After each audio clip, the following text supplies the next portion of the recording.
Hey you guys, it's Nurse Desi. I'm back with another video. If you guys are new to my channel, let me introduce myself. My name is Destiny. I am a 23-year-old registered nurse as of today. It is my birthday, y'all, by the way. But I'm a 23-year-old registered nurse. I currently work in a medical surgical ICU. I graduated nursing school back in December of 2023. I started working as a registered nurse in February of 2024.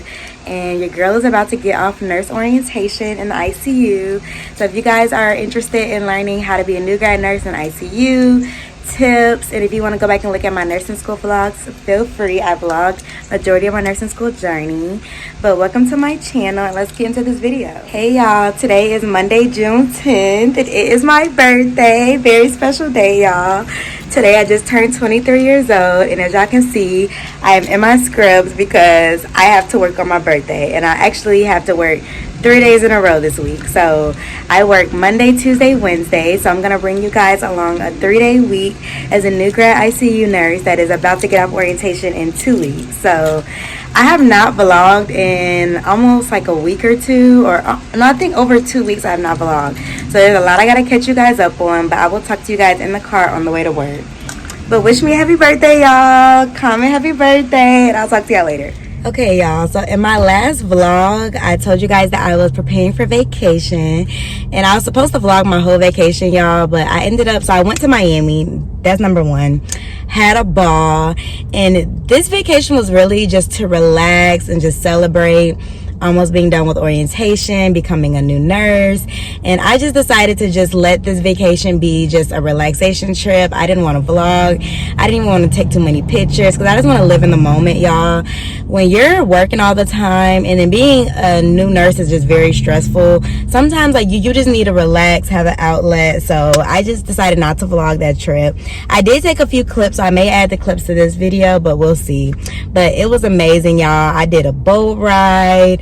I spent the whole day on the beach. I went to like a villa. It was just so nice, y'all. It was so nice. I had a ball. So I got back from vacation, and the week I got back, I actually had to do my exit brunch with my job. So pretty much my job hosted a brunch to celebrate us, like my whole cohort being finished with orientation.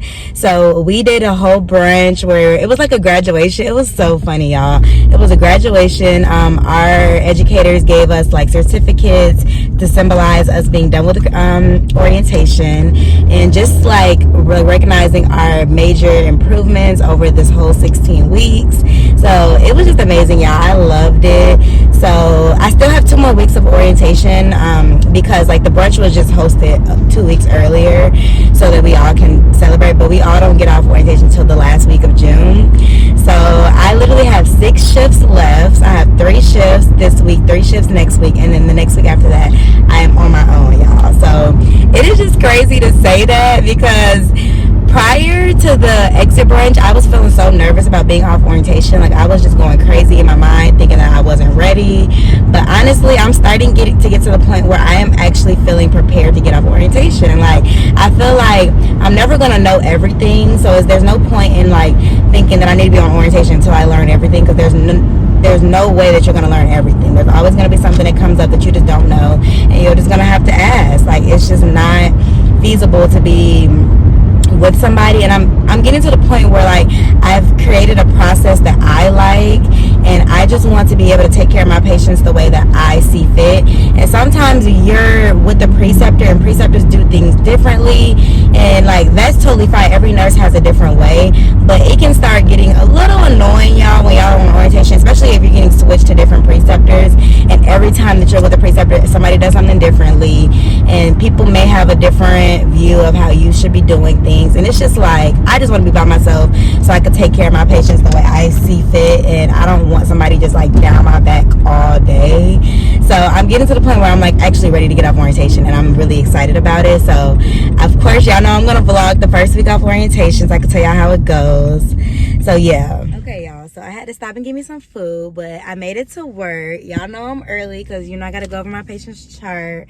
I like to get here at least like 20 minutes ahead of time so that I'm not scrambling the first couple hours of my shift.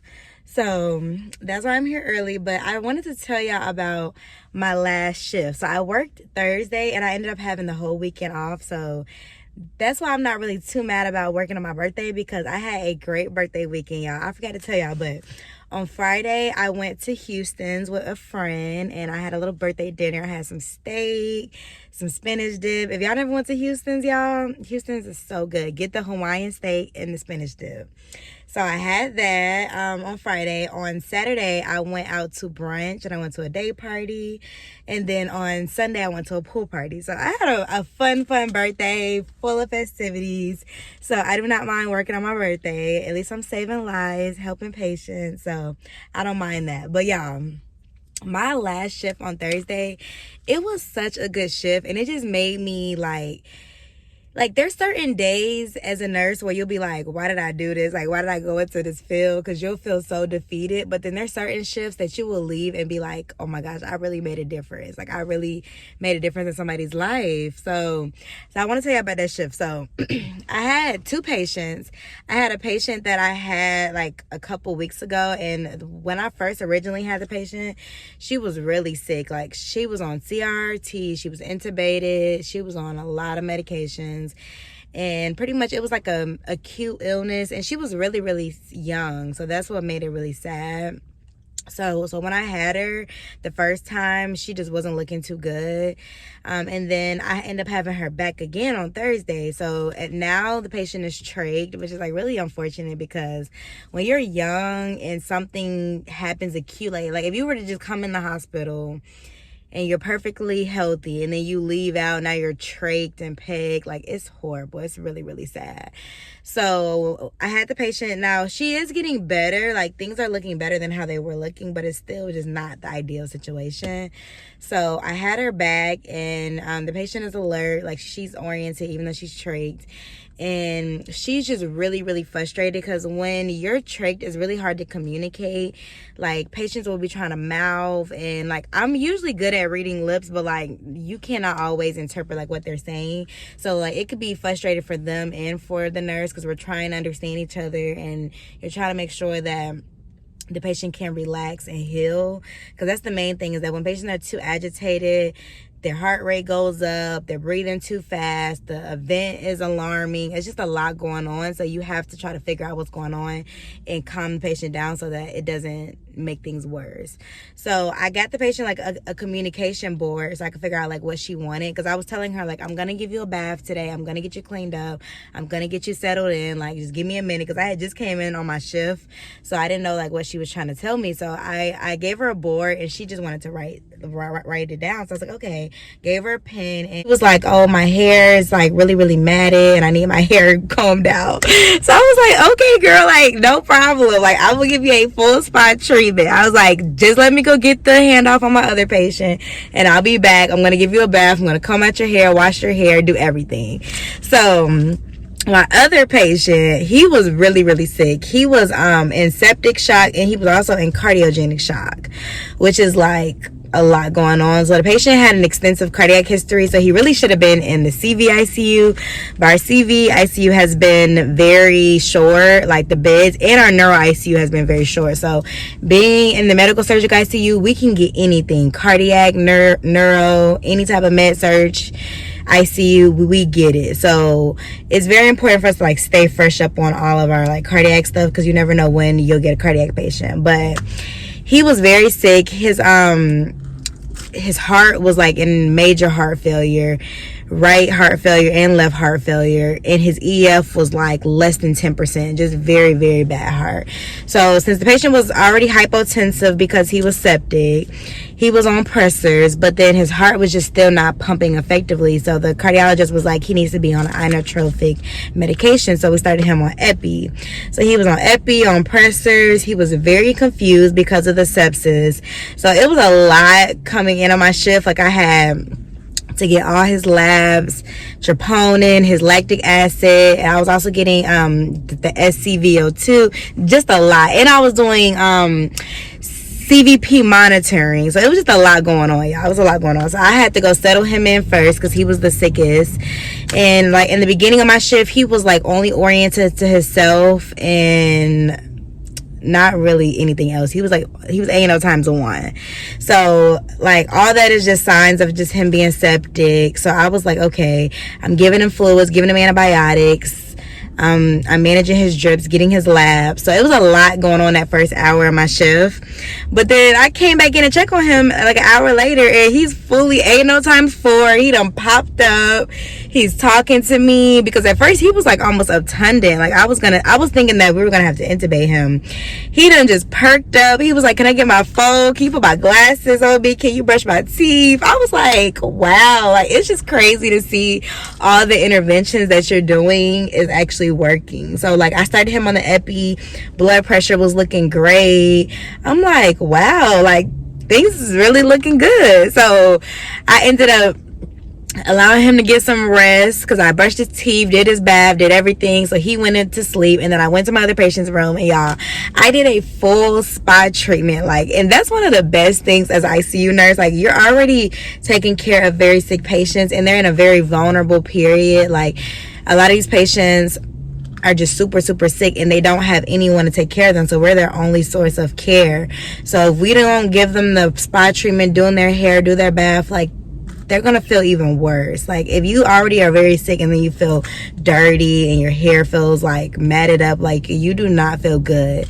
So I went in there, y'all, I gave her a full spa treatment, washed her hair, fully brushed her hair, put it in 2 cute little buns, gave her a full bath, changed her linens, and then I was turning her to get the old sheets from under her, and she literally kissed my hand, and she was like, thank you. And y'all, when I tell y'all, that literally almost made me tear up. Like, I was like, I felt so good about being able to provide that care, and she literally slept like a baby the whole night. Like, everybody else was saying that she was agitated, she was aggressive, and I was like, she probably was just uncomfortable. Like, she wanted her hair done and she wanted to get a good bath. So that just made me feel really good. Like, I had a good shift. Both my patients was looking great from when I came in, and it just, y'all, things just went so good that day. Charting was done, and then on top of like me taking good care of my patients, I also had enough time to help other nurses with their patients. I was helping a nurse transfer her patient out.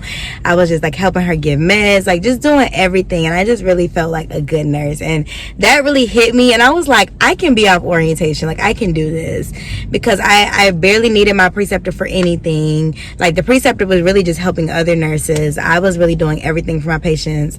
Charting was done on time, baths were done, patients were taken care of, everybody was sleeping good. It was just a great shift, y'all. It was a great shift. So that made me feel excited. I'm praying that today is a good shift. Y'all know I'm gonna give y'all my post shift little debrief, because y'all love telling y'all everything that I learned on my shift. So I'll make sure I come back at the end of my shift and let y'all know how it goes. But pray for me, pray for my patients, and I'll talk to y'all later. Bye. Oh, it's so nice. Thank you. See, my days are cool without you, but I'm hurting while I'm with you. And though my heart can't take no more, I keep on going back to you. See, my days are cool without you.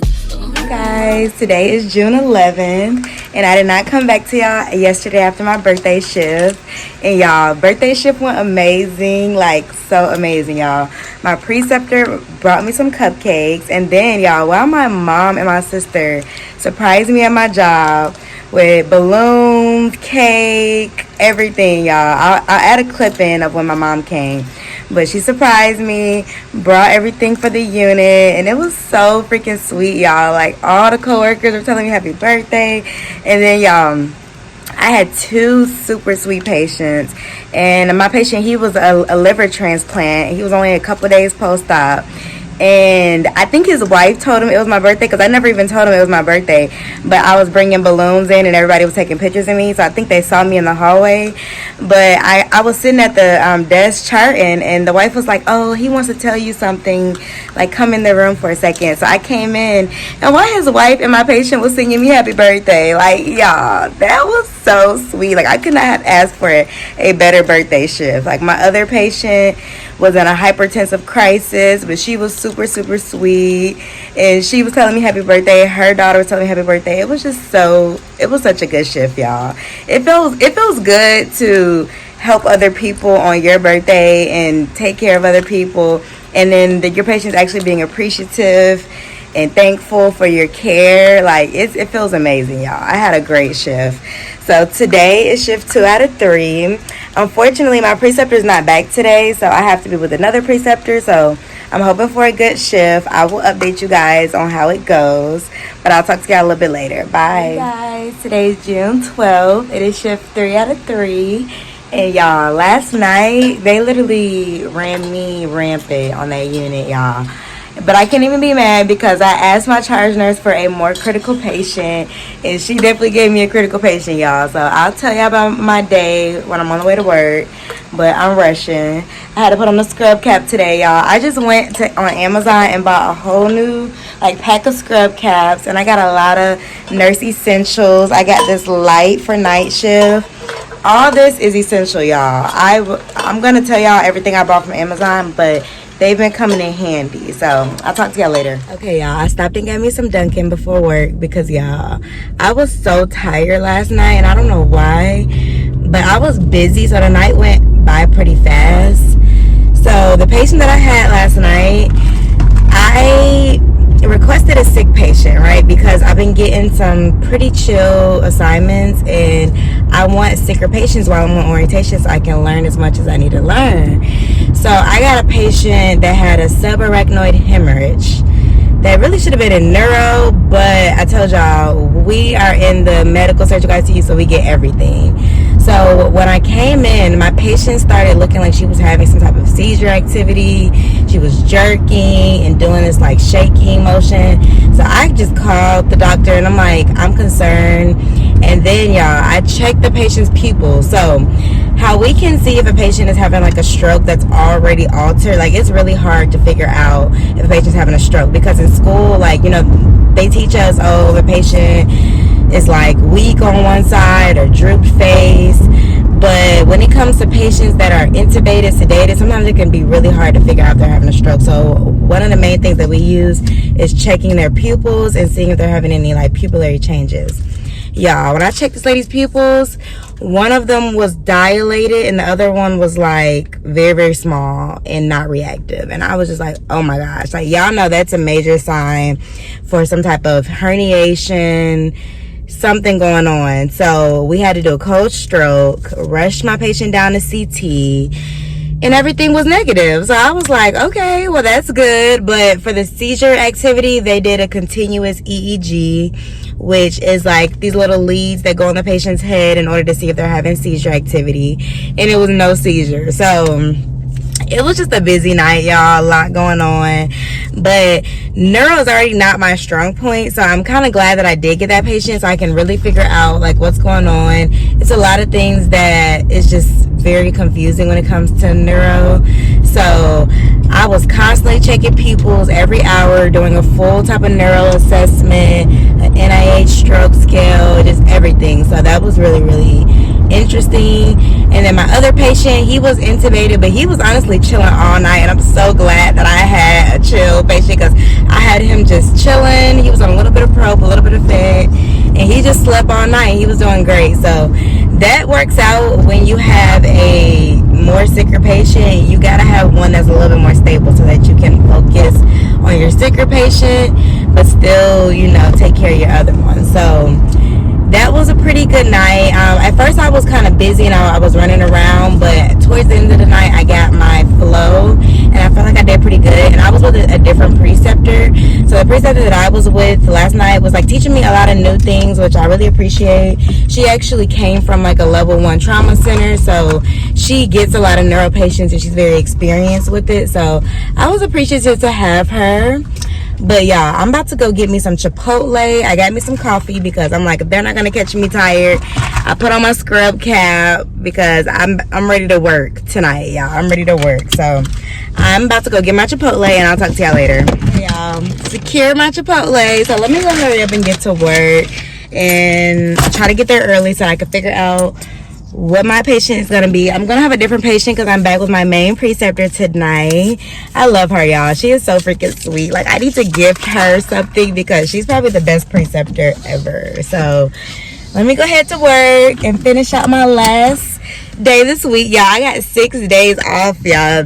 This is why I love being a nurse, because even when you have the worst type of shift, you know that you're going to be out for 6 days or for a longer period of time to go do whatever you want. So it gives you time to kind of recover and figure out what is going on. So I will talk to y'all later. Hey you guys, so I am back home and I'm out of shift 3 out of 3. And y'all, if my energy is a little low, it's because today was a pretty sad shift. I'm not gonna say sad, I'm just gonna say heavy. It was pretty heavy because unfortunately my first patient passed away on my shift tonight. And it's crazy that I've been on orientation for about 16 weeks and I have not had a patient die on me yet. But this patient, when I came in, patient was extremely sick. Patient was in septic shock, maxed out on almost 3 pressors to keep the patient's blood pressure up, to the point where we were about to start epi. And as soon as you get to where you're on 4 pressors, it's already looking really bad. But the patient was really sick. I had a lot going on and I had to come in, and I really do appreciate my preceptor, because when I came in, my patient was a full code. So in terms of the hospital, when a patient is a full code, that means you're doing all life-saving measures. And then if the patient were to lose a pulse, then you'll be doing CPR. So at that point, the patient was a full code, so I'm doing everything possible. I'm hanging up every drip possible. The patient was on almost 10 drips. So the patient was extremely acidotic from the sepsis. So I was having a bicarb drip.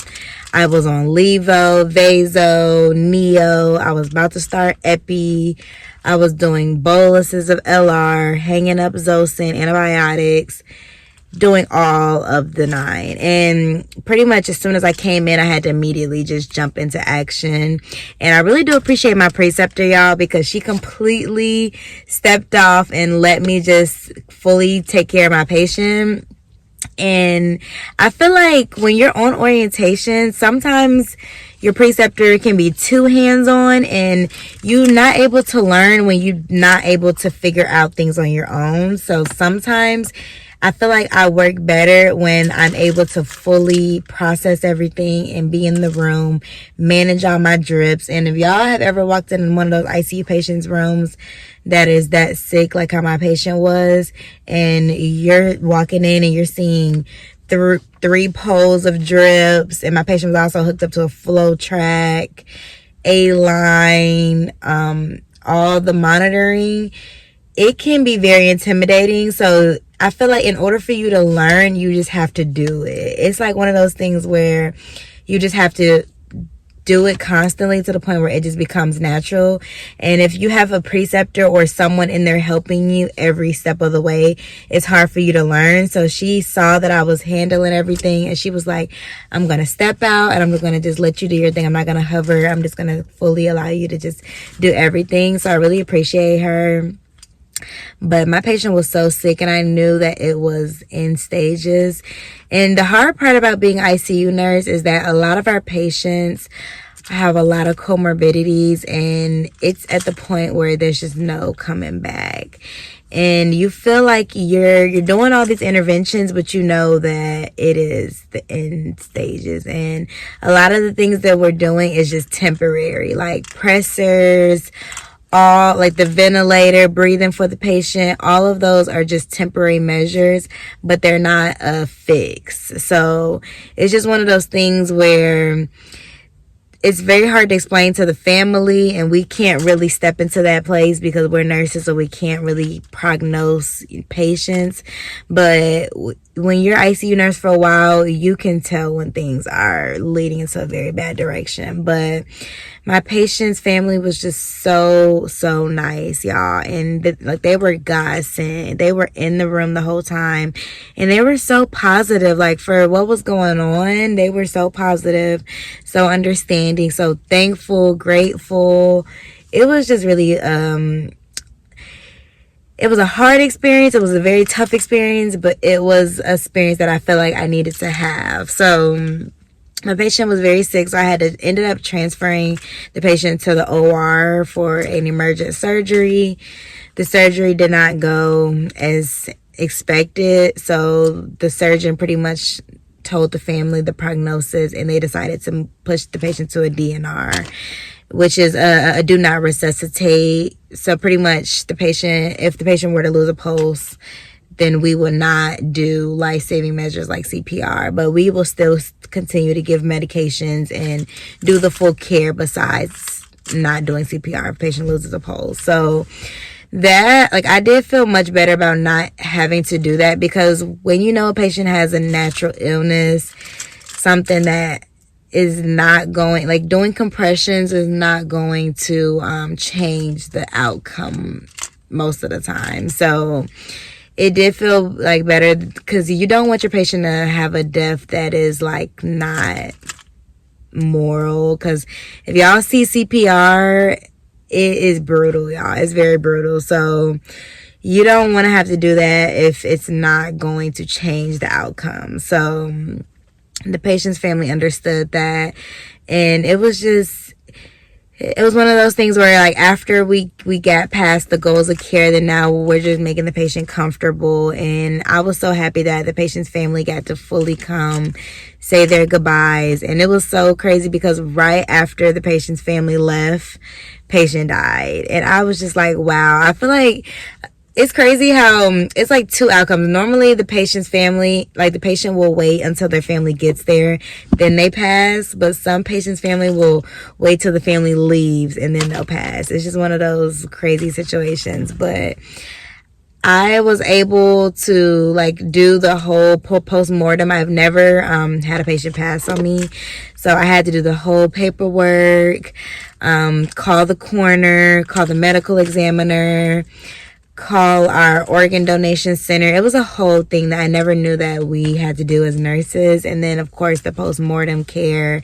So I did a lot of things today that I never done, and it was unfortunate that my patient passed away, but like it was a natural passing, and the patient had dignity. I did her full post-mortem bath, played music, just made it a very therapeutic environment.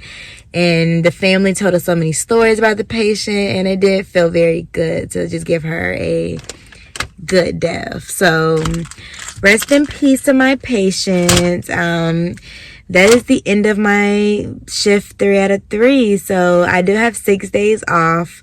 I'm definitely going to try to relax so that I can prepare myself for my last 3 shifts on orientation.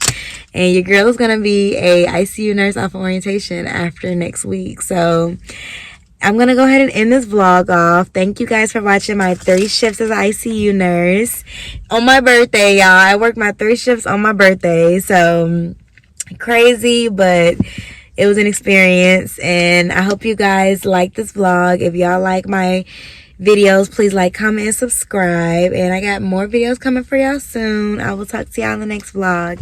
Bye.